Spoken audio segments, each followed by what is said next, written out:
નવસારીના ચીખલી શહેરની અંદર ચીખલી કોર્ટની અંદર વકીલાત કરતા નલિનભાઈ વૈદ નાઓ પોતે વકીલાત કરી અને ઉપરાંત નોટરીનું પણ એમને રજિસ્ટ્રેશન કરાવેલું હોય અને નોટરી પણ હોય.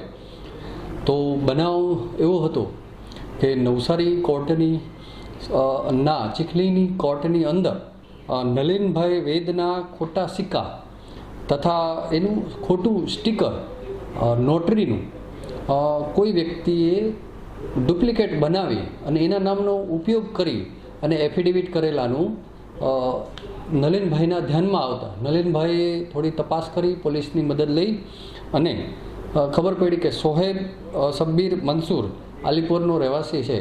તેણે નલિનભાઈના ખોટા સ્ટીકર જે નોટરીના ઉપયોગમાં આવતા હોય એવા જે લાલ કલરના હોય તે ઉપરાંત ખોટું કાગળો સ્ટેમ્પ બધું ખોટું બનાવડાવી અને ખોટો એનો ઉપયોગ કરેલાની હકીકત આવતા ચીખલી પોલીસ સ્ટેશન ખાતે ગુનો દાખલ કરી અને તેની કાયદેસર ધરપકડ કરી આગળની કાર્યવાહી કરવામાં આવેલ છે.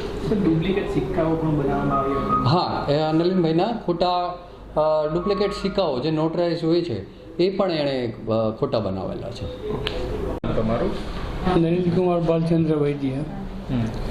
હું ચીખલીમાં એડવોકેટ અને નોટરી તરીકે પ્રેક્ટિસ કરું છું અને હાલમાં મારા ધ્યાનમાં એવું આવ્યું કે મારા નામના સિક્કા અને મારા નામનું સ્ટીકર સિક્કા અને એ રીતનું બનેલું છે અને નોટરી કરેલું છે.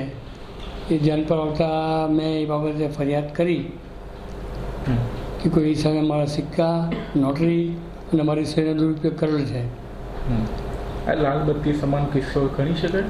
હા, એ લાલબત્તી સમાન સિક્કો એટલા પૂરતા ગણી શકાય કે મારા સિવાય બીજા ઘણા એડવોકેટો અને નોટરીઓ અહીંયા ગામમાં છે, ચીખલીમાં છે. આજે મારું કર્યું બીજામાં ભવિષ્યમાં બીજાનો પણ એવો કરી શકે એટલે એ સર્વ માટે તકેદારી લેવાની જરૂર છે. એટલા